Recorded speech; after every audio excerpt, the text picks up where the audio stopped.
Seguimos con el primer credo. Primero vamos a hablar de la historia del credo y luego vamos a analizar un poco lo que es el texto, el contenido del credo. Probablemente el antiguo credo romano empezó a tomar forma en el siglo II, pero la evidencia más importante que tenemos es del comentario sobre los símbolos apostólicos por el presbítero Tiranio Rufino de Aquilea. Y Aquilea está en la parte más oriental de Italia.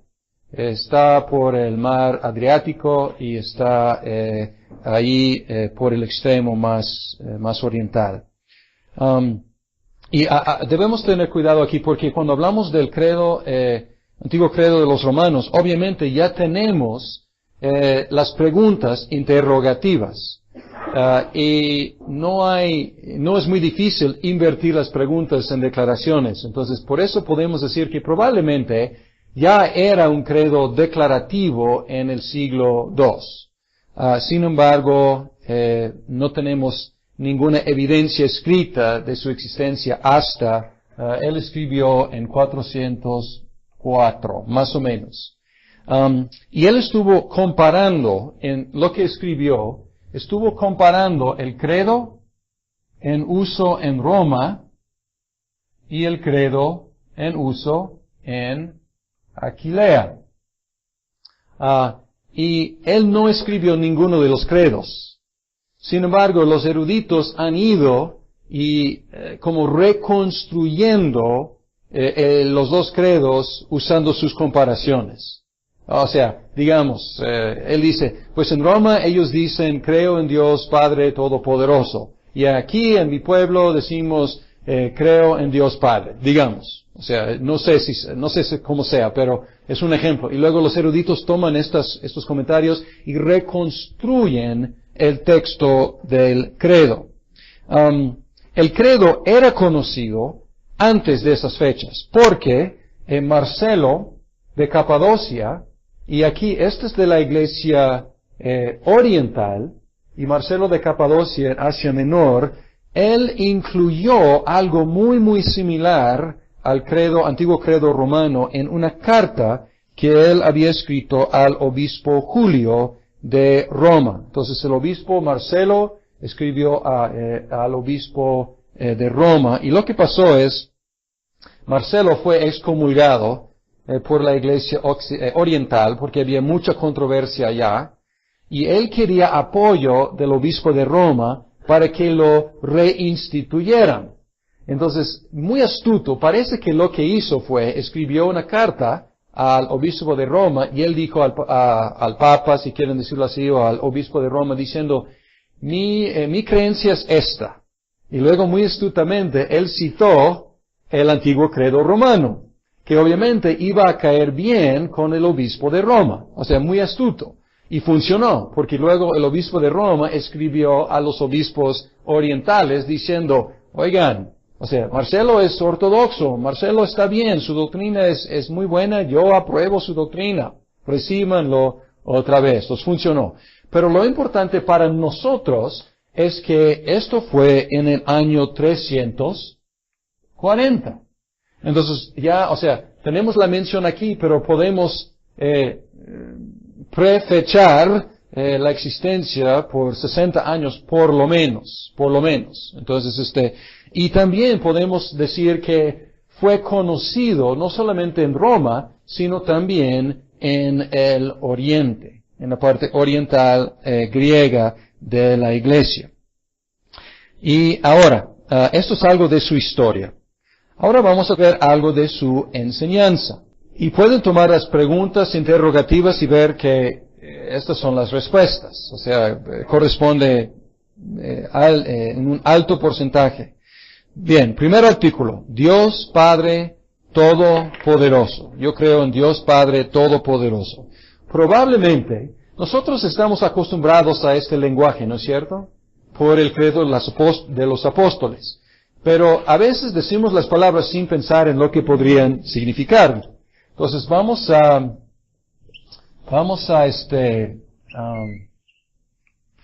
pensar un poco en lo que es Dios, Padre, Todopoderoso.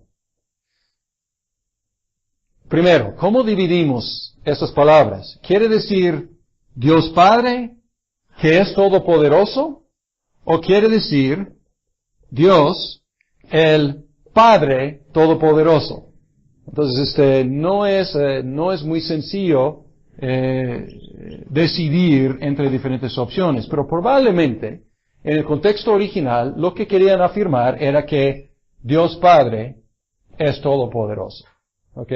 No es que Dios sea un Padre todopoderoso. O sea, la distinción es mínima, pero estamos tratando de asignar este adjetivo y probablemente es Dios Padre es el Todopoderoso. Ahora la pregunta es, ¿cuál es el énfasis de Todopoderoso? Había otra palabra que era como todo, no sé exactamente cómo era esto es pantokrator en griego, y había otro pantodunamis, y pantodunamis podría decir que tiene todo el poder, pero pantokrator tenía que ver más bien con su gobierno, con su actividad, y probablemente el énfasis aquí es que es el todo gobernador, o sea, no tanto que él teóricamente pueda hacer lo que quiera. Sin embargo, Él es el gobernador poderoso sobre su universo. Y otra pregunta aquí es ¿cuál es el significado de Padre? Y a lo mejor ni lo pensamos mucho, pero hay tres opciones. Está enfatizando que es Padre del Hijo, o sea, de Jesús. Está enfatizando que Él es Padre de los cristianos.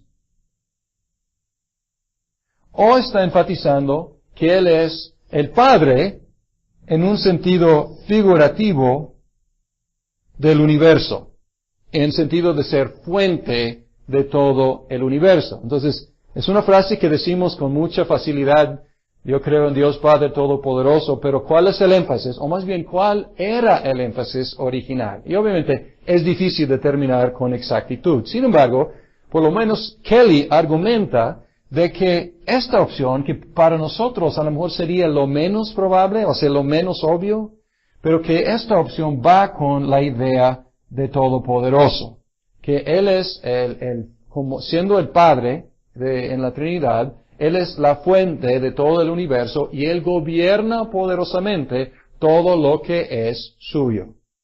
Sin embargo, no están excluidas estas ideas de que Él es Padre de Jesucristo y Él es el Padre de los creyentes. El primer artículo es bastante sencillo. Creo en Dios Padre Todopoderoso.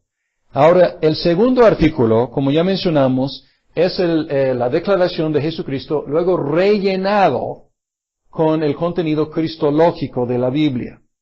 Y dice, y aquí el texto que les imprimí en sus libros y el texto que acabo de darles con estas hojas, la única diferencia es esta. En la versión impresa en el libro dice, y en Jesucristo, y en esta versión dice, en Cristo Jesús. Y Cristo Jesús es más original. Jesucristo eventualmente llegó a ser como el nombre del Salvador, ¿no? Pero originalmente Cristo no era apellido, no era parte de su nombre. Más bien era el título. Entonces, esta versión que estoy dándoles en esta hoja es un poco más original. Porque la idea era Cristo y su nombre es Jesús. Yo creo en el Cristo, en el Mesías, y su nombre es Jesús. Y nuestro Señor no necesita explicación, es lenguaje bíblico, viene de las muchas declaraciones, Jesucristo es el Señor. Hijo también es muy prominente en el Nuevo Testamento, ya vimos esto, tú eres el Hijo de Dios, entonces no necesita mucha explicación. Pero la palabra único a lo mejor requiere algo de explicación, porque es el Hijo único. Porque en un sentido no es cierto, porque en la Biblia sabemos que Dios adopta a todos los creyentes como hijos e hijas. Entonces, ¿cuál es el énfasis aquí de único? Vamos a ver más adelante que en el credo niceno salió de controversias. El antiguo credo romano y el credo de los apóstoles no salieron tanto de controversias. Sin embargo, podemos ver que están anticipando y excluyendo de antemano ciertos errores de pensamiento. En 8 días, si Dios permite, vamos a estudiar el credo credo niceno, que está en contra de ciertas herejías. Pero había diferentes ideas en cuanto a lo que era y quién es Jesucristo. Algunas ideas como Dios Padre adoptó al hombre Jesucristo, al hombre Jesús, como su hijo. Entonces llegó a ser hijo de Dios por adopción. Cosas así, adopcionismo. Pero aquí, su único hijo probablemente está reflejando el lenguaje que está en el Evangelio de Juan, donde habla del hijo unigénito, enfatizando que Jesucristo es eternamente hijo de Dios. Y no digo que esté contrarrestando la herejía de adopcionismo, porque es más temprano, es muy temprano este documento del antiguo credo romano. Sin embargo, está preveniendo un malentendido. Entonces, no es un documento tan controversial, pero tiene elementos que más adelante tomarían más importancia en las controversias. No sé si esto esté claro o no, pero probablemente único está enfatizando la preexistencia del Hijo, como en el Evangelio según Juan. El resto de la historia aquí en la parte cristológica no requiere explicación, porque es la carrera de Jesús, la carrera terrenal de Jesús. Dice, nació del Santo Espíritu Santo y la Virgen María. Fue crucificado bajo Poncio Pilato y enterrado. El tercer día Él se levantó de entre los muertos, ascendió al cielo y está sentado a la diestra del Padre. Desde allí vendrá a juzgar a los vivos y a los muertos. Lo único que quiero mencionar de esta sección es la falta de precisión en cuanto a la concepción y el nacimiento de Jesús. Dice simplemente, quien nació del Espíritu Santo y la Virgen María. No explica el papel del Espíritu, no explica el papel de la Virgen. Nada más, muy imprecisamente dice, nació del Espíritu y la Virgen. Entonces, el tercer artículo dice, y en el Espíritu Santo. Y es el único miembro de la Trinidad que no tiene más explicación aquí. Padre, ¿quién es? Es Dios Padre Todopoderoso. El Hijo es el único Hijo, nuestro Señor, y luego mucha explicación. El Espíritu Santo es simplemente, yo creo en el Espíritu Santo. Y a esta edad, en el desarrollo de la Iglesia y su doctrina, la persona del Espíritu no había recibido mucha atención. Era más adelante. Entonces aquí, a esta temprana edad, era suficiente simplemente decir, yo creo en el Espíritu Santo. La pregunta aquí es, ¿qué tienen que ver? ¿Por qué agregaron otros elementos a este tercer artículo? ¿Por qué en el caso del Espíritu agregaron la Santa Iglesia, el perdón de los pecados y la resurrección de la carne? Parece que un poco inelegante, como misceláneo al final, ¿no? O sea, el Espíritu Santo se menciona y luego misceláneo, otras cosas que creo. Probablemente la conexión es la misma conexión que hacemos en la teología reformada. Porque cuando hablamos de la aplicación de la redención, hablamos de neumatología, o sea, la doctrina del Espíritu Santo. Entonces, cuando estamos hablando del llevar a cabo la salvación que Cristo compró, enfatizamos el Espíritu, el neuma. Y aquí, la Santa Iglesia, el perdón de los pecados y la resurrección de la carne es el llevar a cabo la aplicación de lo que Cristo hizo. Y esta es obra del Espíritu Santo. Y probablemente esta es la conexión. Yo creo en el Espíritu Santo. Podríamos hacer paráfrasis, que vive y anima la Iglesia, que comunica el perdón de los pecados y que participará en la resurrección de la carne. Algo así. Que está enfatizando que el Espíritu, no tanto quién es, porque no era tanta preocupación en este momento quién es, sino qué hace. ¿Y qué hace? Él que está con nosotros haciendo estas cosas en la iglesia, en nuestras vidas. Bien. Este es el antiguo credo romano. Ahora vamos a hablar del famoso credo de los apóstoles. Este es el credo probablemente mejor conocido en el occidente, y estamos brincando el credo niceno en este momento para seguir la familia del antiguo credo romano. Porque el credo de niceno es otra familia. Y el antiguo credo romano y el credo de los apóstoles es como padre e hijo, o nieto, o bisnieto, o algo así. Pero credo niceno tiene otro desarrollo porque se desarrolló en el oriente, mientras que estos credos se desarrollaron, el romano y de los apóstoles, en el occidente. Entonces estamos pasando por el momento el credo niceno, adelantando históricamente, cronológicamente, y luego en 8 días regresar con el credo niceno. La primera mención de esta palabra, o esta frase, credo de los apóstoles, fue en el sínodo de Milán en 390. Escribieron los del sínodo de Milán al Papa o del obispo de Roma, Ciricio, y ellos mencionaron el symbolum apostolorum. Hasta la fecha hablamos de los símbolos de la fe. Y la verdad no sabemos por qué se llaman símbolos. O sea, señales, la verdad no es muy claro, pero esto llegó a ser el credo de los apóstoles. Entonces, esta es la primera mención de una frase semejante. Ahora, regresando con Rufino, que acabamos de mencionar, en 404, él reportó una tradición.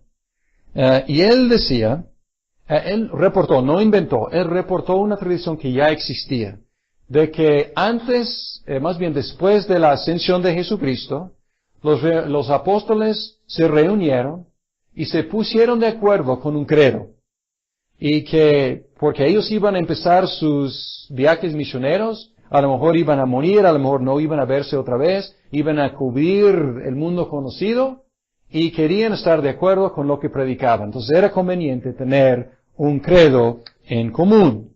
Y según esta leyenda, cada apóstol contribuyó un artículo. Y voy a decirles más o menos cómo iba esta cosa. 10 días después de esto, está en Kelly, página 3. 10 días después de la ascensión, se reúnen ahí, y luego Pedro dice, yo creo en Dios Padre Todopoderoso, Creador del cielo y de la tierra. Y Andrés dice, y en Jesucristo, su Hijo, nuestro único Señor. Y luego Santiago agrega, quien fue concebido del Espíritu Santo, nacido de la Virgen María. Juan, sufrió bajo Poncio Pilato, etcétera, etcétera. Entonces, esta es la tradición que reportó Rufino. Y fue antes de Rufino, nada más reportó. Y esta tradición llegó a ser creída en la iglesia occidental hasta la edad medieval. Por eso, pues se llama el credo de los apóstoles, porque ellos lo escribieron según la tradición. La primera vez que fue atacada o cuestionada esta tradición fue en el concilio de Florencia en 1438 a 45. Y esta tradición, o más bien este concilio, parte de su propósito era reunir la iglesia oriental y la iglesia occidental, porque hubo una división en 1056. Entonces, querían reunir la iglesia. Y los occidentales, ya llamados católicos romanos, ellos presentaron este credo de los apóstoles.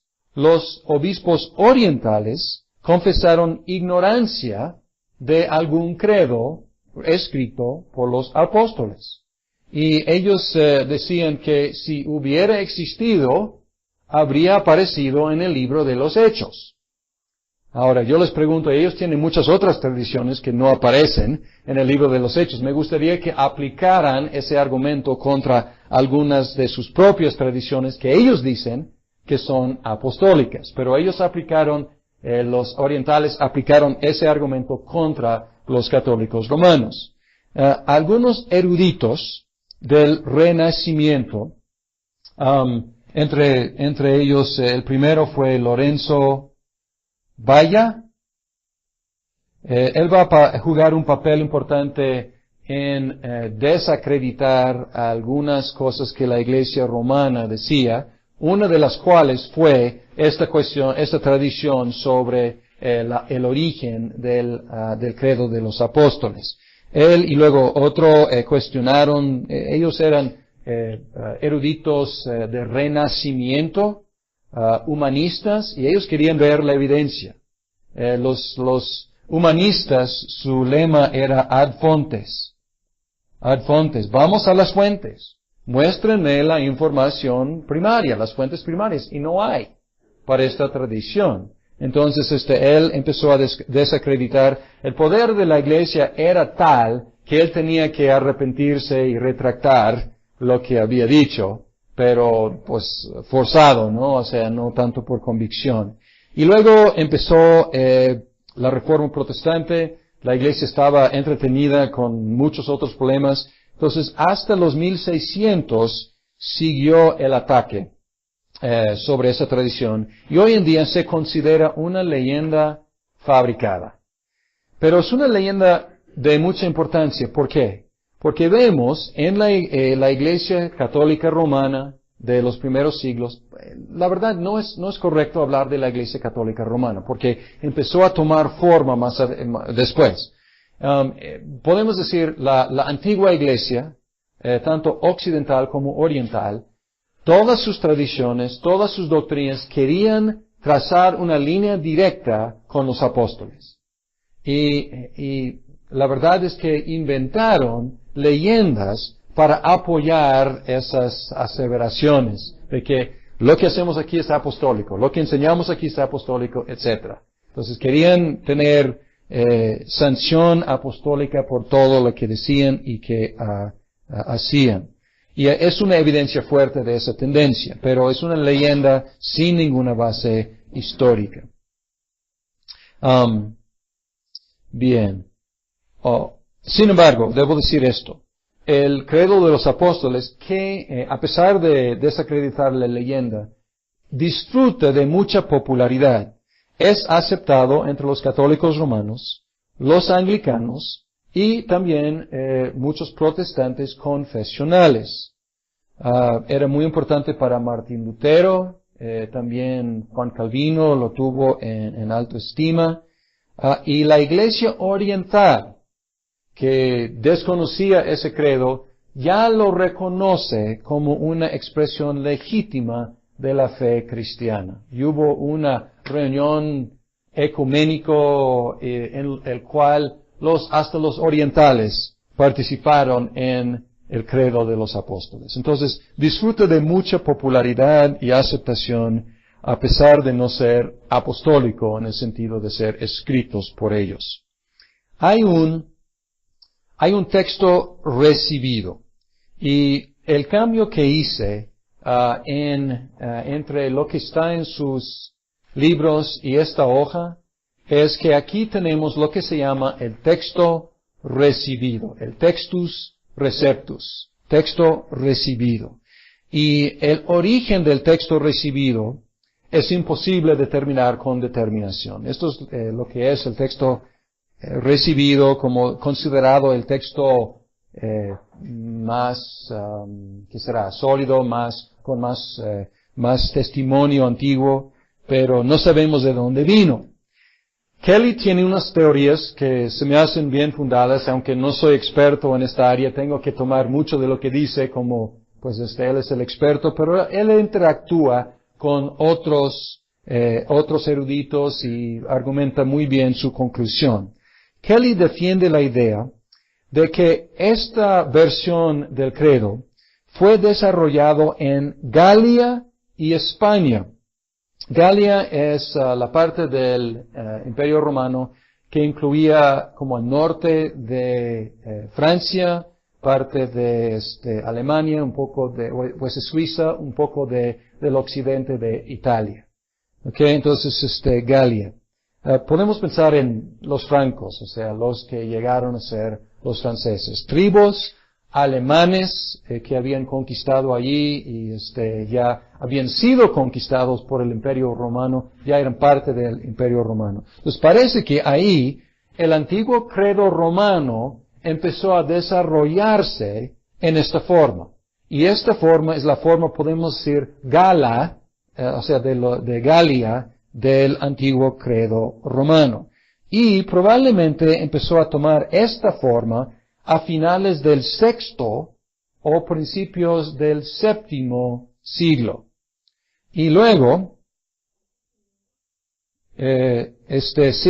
sexto siglo, los últimos de los 500 y principios de los 600, ¿ok? Sí. Y luego, Carlomagno. El Imperio Romano se dividió entre occidental y oriental, y el Imperio Romano occidental fue atacado por los, llamaban bárbaros, las tribus germánicas, y en el oriente tenían problemas con los musulmanes. Y básicamente desapareció, es curioso, pero el Imperio Romano desapareció en el occidente, o sea, en Roma. Entonces había un vacío de poder y el Papa llenó ese vacío de poder. Y de ahí, de Roma y otras sedes, evangelizaron a estos germánicos. Pero había como necesidad de un imperio. Entonces crearon el Santo Imperio Romano. Y el emperador del Santo Imperio Romano fue Carlomagno. El Papa lo coronó, creo que en la Navidad del año 800. Y Carlomagno era un católico muy entregado y él hizo una campaña de educación para los sacerdotes, porque el nivel educativo de los sacerdotes era terrible por lo general. Y también él hizo, la campaña era en como los años 811 a 813, la campaña también quería imponer una uniformidad en el culto o en la misa, la liturgia de la iglesia. Él envió una encuesta a las iglesias, a los pastores, diciendo, ¿cómo hacen sus servicios? Y él recibió muchas respuestas y pues era para llorar, ¿no? Porque no sabían mucho, no conocían mucho y hacían muchas cosas muy diferentes, cada una. Y él quería educar y quería imponer uniformidad. Y la uniformidad que quería imponer era el rito romano, porque era franco. Sin embargo, él adoptó el rito romano. Entonces, sin embargo, él prefirió la forma del credo popular en Galia. Entonces, él adoptó el rito romano, pero él retenía la forma del credo en su área. Lo que es muy curioso es cómo llegó a ser este credo provincial, cómo llegó a ser el credo oficial de Roma. Esta es la pregunta realmente más interesante. Porque encontramos que en el siglo IX, o sea, los 800, en el siglo IX, el credo niceno era el credo oficial para los bautismos en la iglesia en Roma.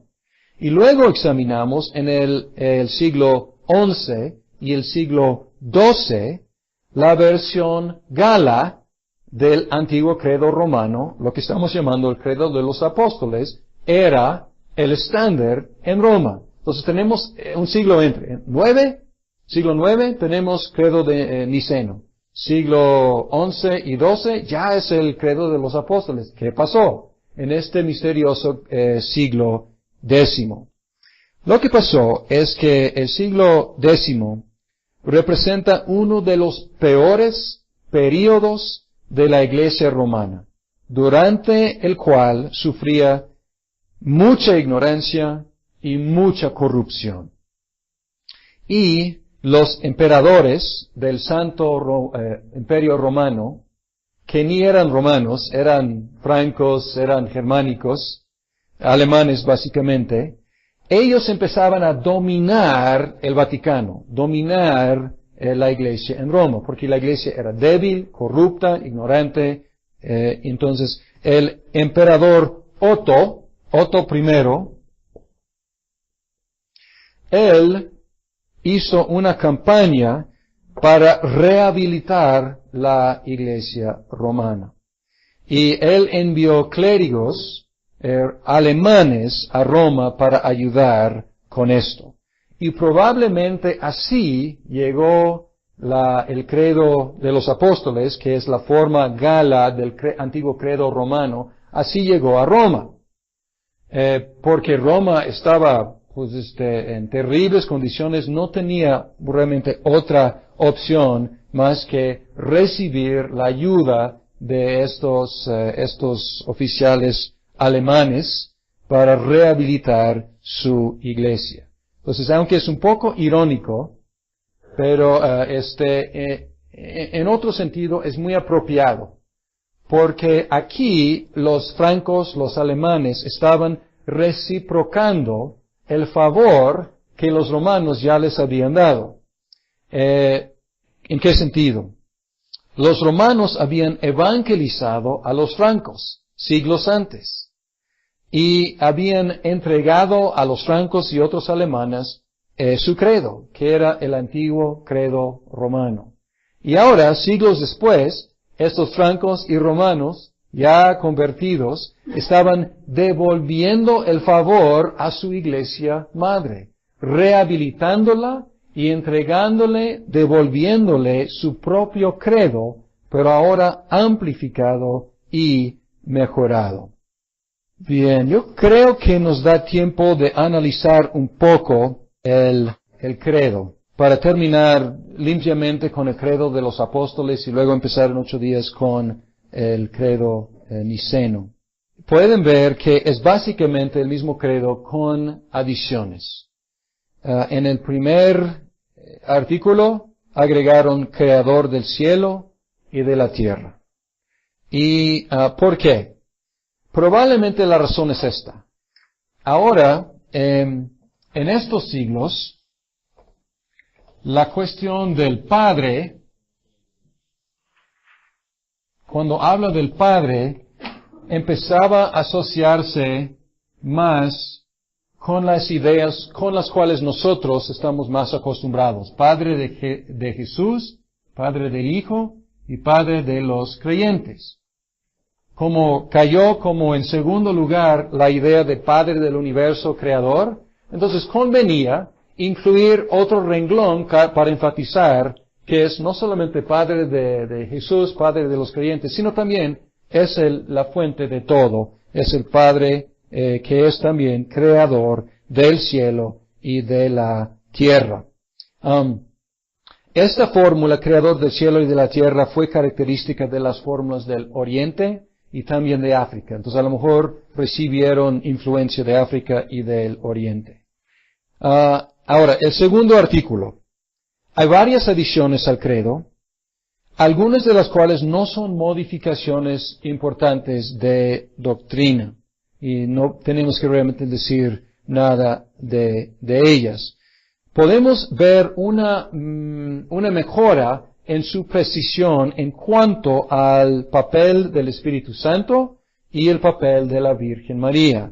Porque aquí dice, antes decía simplemente que nació del Espíritu Santo y la Virgen María. Y ahora el credo de los apóstoles dice que fue concebido por el Espíritu Santo y nació de la Virgen María. Y hay dos preposiciones diferentes en latín, que fue concebido del Espíritu Santo y nació ex la Virgen María. Y la traducción nuestra es por el Espíritu Santo y de la Virgen María. Es más precisa esa definición. Sin embargo, hay tres adiciones a la parte cristológica que causan confusión y problemas. Primero, descendió al infierno. Hay por lo menos tres diferentes explicaciones comunes. Una explicación, y ninguna explicación es muy satisfactoria. Una explicación es que significa lo mismo que muerto y sepultado. Lo cual puede ser, dice que en latín, que descendió a la inferna. De ahí tenemos nuestra palabra infierno. Inferna puede tomarse como partes inferiores. No necesariamente hablando de partes de tormenta y de castigo. Puede simplemente estar diciendo, fue sepultado. Él descendió a donde todos los muertos van. Y hay la palabra en griego, Hades, y la palabra en hebreo, Sheol, que son palabras no muy precisas, no tan precisas como nuestra palabra infierno, donde pensamos en castigo eterno. Entonces puede ser, es una explicación que dices, él significa lo mismo. Él descendió al lugar de los muertos, él fue sepultado. Pero luego la pregunta es, ¿por qué agregar un artículo, una frase completamente redundante que no dice nada? Y más bien causa confusión. Entonces, esta explicación tiene sus problemas. Es posible, pero tiene problemas. Otra explicación es que dice, y los reformados solimos decir esto, enfatiza que Jesús sufrió el infierno en la cruz, que lo que Él sufrió por nosotros es lo que nosotros merecíamos, que es el castigo eterno. Y Él lo sufrió en las 6 horas en la cruz. Teológicamente no está mal, pero el orden cronológico ya no tiene mucho sentido, porque dice, padeció bajo Poncio Pilato, fue crucificado, muerto, sepultado, descendió a los infiernos. Si tiene que ver con su sufrimiento bajo Poncio Pilato, debe estar antes. Debe decir, padeció bajo Poncio Pilato, descendió al infierno, fue crucificado, muerto y sepultado. Entonces no, tiene su problema también esa explicación. La tercera explicación es, entre su muerte y resurrección, Cristo visitó el infierno para llevar su triunfo ahí. Y ahora tenemos varias versiones. Para salvar a los santos del Antiguo Testamento, para rescatar gente del infierno, para llevar a cabo su victoria sobre Satanás, diferentes explicaciones. Y esta explicación tiene escaso apoyo bíblico. Hay un par de versículos que podrían prestarse a un entendimiento así, pero son difíciles de interpretar. Y también se presta a muchas especulaciones. Entonces, la verdad, es una frase muy, muy problemática. En el tercer artículo, también hay adiciones problemáticas. Dice, creo en el Espíritu Santo, la Santa Iglesia Católica. Antes solamente era la Iglesia, la Santa Iglesia. Ahora es la Santa Iglesia Católica. Y viene de una palabra griega, católica. Y significa, como todo el mundo sabe, universal. Y es curioso, esta palabra no se ha traducido, más bien ha transliterado. O sea, católica no es una palabra latina, es una palabra griega, pues ya con letras latinas. Entonces significa universal. Era muy popular, es curioso, esta palabra era muy popular en el Oriente, porque es griega. Pero la iglesia griega no se llama católica, se llama ortodoxa, pero prestaron esta palabra a la iglesia occidental, que se llama ahora la iglesia católica. Entonces es una curiosidad histórica. Siempre enfatizaba la universalidad de la iglesia.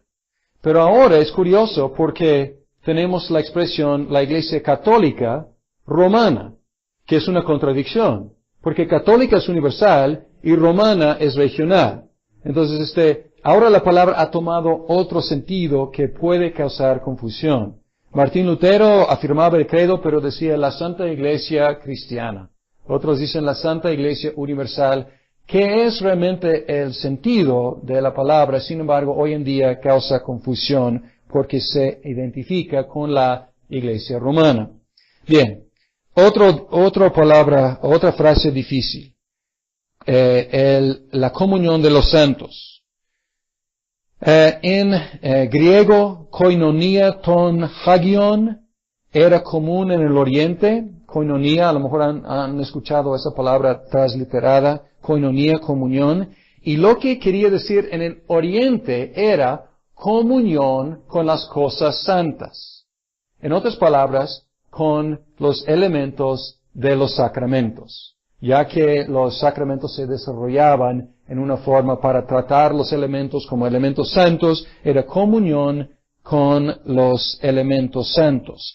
En el occidente, el énfasis estaba en la comunión con las personas santas. No tanto con cosas santas, sino con personas santas, en otras palabras, con los cristianos.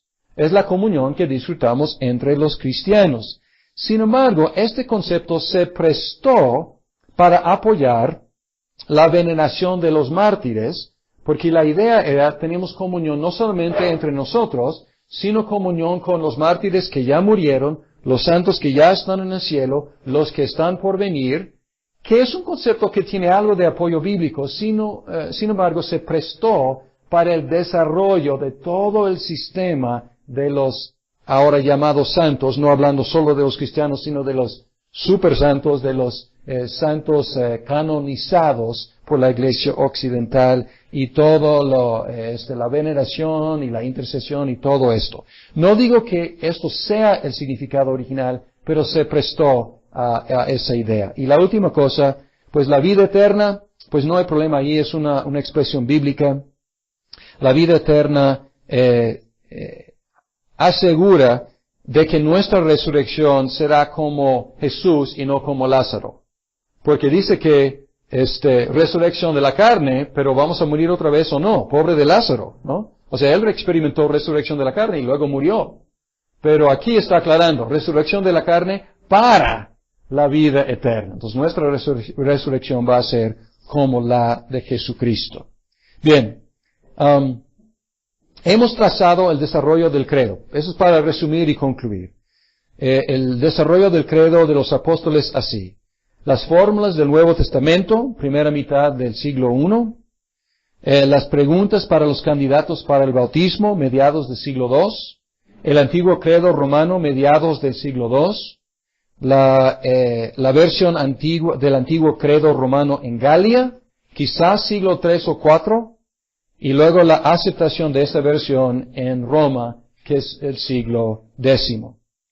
El antiguo credo romano no tiene mucha precisión, pero tampoco tiene frases que causen confusión. El credo de los apóstoles, a cambio, tiene más precisión en cuanto a la concepción y el nacimiento de Jesús, pero se presta a más confusión con el descenso al infierno, la palabra católica y la comunión de los santos. Y a pesar de disfrutar mucha popularidad el credo de los apóstoles, el único credo verdaderamente ecuménico es el credo niceno, que es el tema de la próxima conferencia.